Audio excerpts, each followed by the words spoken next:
Assalamualaikum warahmatullahi wabarakatuh. Pada hari ini kakak akan memberikan materi terkait tentang pola bilangan. Apa itu pola bilangan? Dalam kehidupan sehari-hari kita sering menjumpai masalah yang berkaitan dengan pola, tetapi tidak menyadarinya. Sebagai contoh, ketika kita mencari alamat rumah seseorang dalam suatu kompleks perumahan, kita akan melihat pola nomor rumah tersebut. Sisi manakah yang genap atau ganjil? Apakah urutan nomor rumahnya semakin bertambah atau berkurang?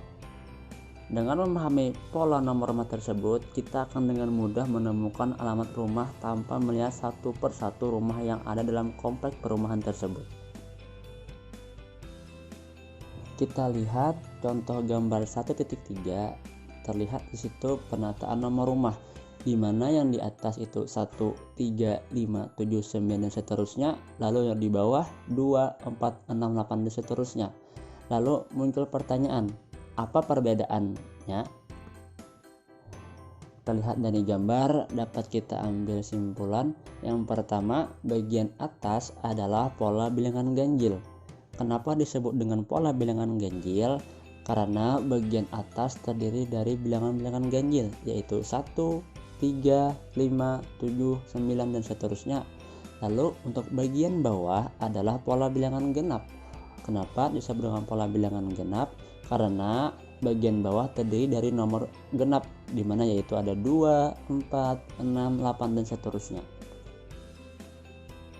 Nah, kita lanjut ke gambar selanjutnya. Di sini ada pita barisan bilangan 2 warna, di mana pita yang berwarna merah itu berwarna genap, sedangkan pita yang warna putih itu bernomor ganjil. Nah, lalu ada pertanyaan, misalkan pita itu bernomor 10, warna apa? Nah, karena kita ketahui tadi bahwa pita yang warna merah itu berwarna genap, jadi dapat kita ketahui bahwa warna pita untuk yang ke-100 adalah warna merah. Karena apa? Karena angka 100 itu bilangan genap dan untuk warna genap itu berwarna merah. Lalu apa warna pita ke-21? Nah, karena 21 itu bilangan ganjil dan ganjil itu berwarna putih, maka dapat kita katakan bahwa warna pita ke-21 itu adalah warna putih. Setelah kita melihat dua gambar tadi, dapat kita katakan bahwa pola bilangan adalah kumpulan bilangan yang memiliki pola yang sama dan teratur. Pola bilangan sendiri ada bermacam-macam, ada pola bilangan ganjil, pola bilangan genap, pola bilangan Fibonacci, dan lain-lain. Nah, untuk hari ini kita cuma belajar tentang pola bilangan genap dan pola bilangan ganjil. Perhatikan barisan bilangan berikut, di mana A ada 2, 4, 6, 8, dan seterusnya. Itu pola bilangan genap, dan B ada 1, 3, 5 dan seterusnya, itu ada pola bilangan ganjil. Nah, 2, 4, 6, 8 dan seterusnya itu disebut barisan bilangan. Barisan bilangan adalah sekumpulan bilangan yang tersusun dengan aturan atau pola tertentu. Nah, tadi kan di A tadi ada pola bilangan genap. Pola bilangan genap adalah pola bilangan yang terbentuk dari bilangan-bilangan genap. Begitu juga dengan pola bilangan ganjil. Pola bilangan ganjil adalah pola bilangan yang terbentuk dari bilangan-bilangan ganjil. Oke, kita next. Istilah pada pola bilangan. Yang pertama ada suku. Suku itu adalah urutan bilangan.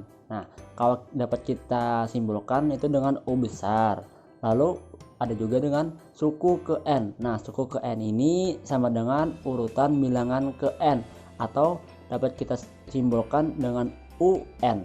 Nah, ini ada contoh. Perhatikan barisan bilangan berikut, 2, 4, 6, 8, titik. Nah, ini adalah pola bilangan genap karena terdiri dari bilangan-bilangan genap. Nah, di sini untuk U1 itu sama dengan 2. Nah, kenapa jadi sama dengan 2? Karena untuk urutan bilangan yang pertama itu adalah 2. Lalu untuk U2 itu sama dengan 4. Kenapa sama dengan 4?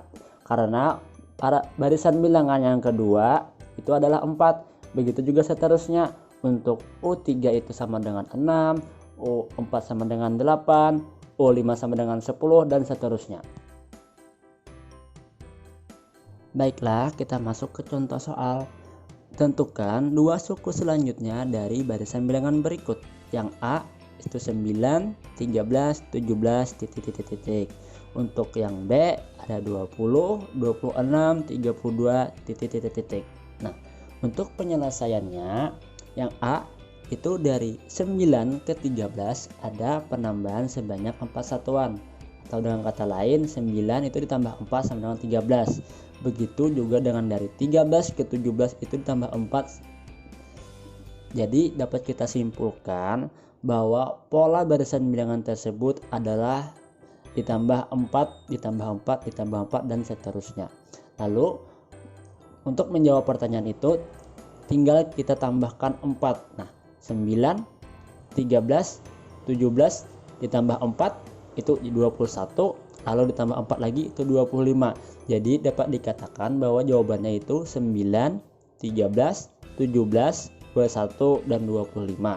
Nah, untuk yang B itu dari 20 ke 26 itu ada penambahan sebanyak 6 satuan, atau dengan kata lain ditambah 6. Begitu juga dari 26 ke 32.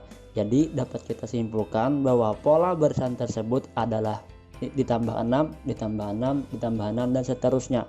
Maka jawabannya adalah 20, 26, 32, 32 ditambah 6, lalu 32 ditambah 6 tambah 26. Maka jawabannya yaitu 20, 26, 32, 38 dan 44. Kita masuk ke rumus suku ke N. Di sini rumusnya ada 2, di mana itu ada rumus untuk bilangan genap dan ada juga rumus untuk bilangan ganjil. Di mana di sini untuk yang genap itu UN sama dengan 2N. Jadi di sini N ini akan diisi sesuai dengan soal yang disampaikan. Misalkan soalnya itu suku ke 21, maka N-nya 21. Dan untuk rumus bilangan ganjil yaitu UN sama dengan 2N dikurang 1. Begitu juga N ini menyesuaikan dengan soal. Misalkan pertanyaannya carilah bilangan ganjil dari suku ke 11. Jadi N-nya itu sama dengan 11. Nah, kita masuk ke dalam contoh. Yang A itu tentukan suku ke-12 dari barisan bilangan genap. Dan yang B tentukan suku ke-21 dari barisan bilangan ganjil. Nah, untuk penyelesaiannya di sini karena pertanyaannya itu dari barisan bilangan genap, maka kita akan memakai rumus yang genap, yaitu UN sama dengan 2N. Nah, karena ini pertanyaan suku ke-12, maka kita N-nya kita ganti 12. Jadi U12 sama dengan 2 dalam kurung 12. Jadi lalu kita kalikan 2 dikali 12 itu sama dengan 24.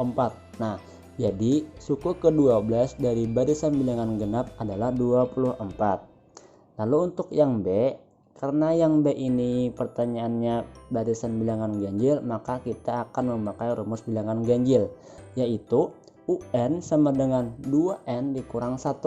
Nah, karena pertanyaannya itu suku ke-21, maka N-nya kita ganti 21. Jadi U21 sama dengan 2 dikali 21 dikurang 1. Nah, 21 itu dikali 2 sama dengan 42. 42 dikurang 1 itu sama dengan 41. Jadi suku ke-21 dari barisan bilangan ganjil adalah 41. Nah, sekian penyampaian dari kakak. Lebih dan kurangnya kakak minta maaf. Jikalau ada pertanyaan atau yang masih ada dibingungkan, silahkan tanyakan kepada kakak. Terima kasih. Wassalamualaikum warahmatullahi wabarakatuh.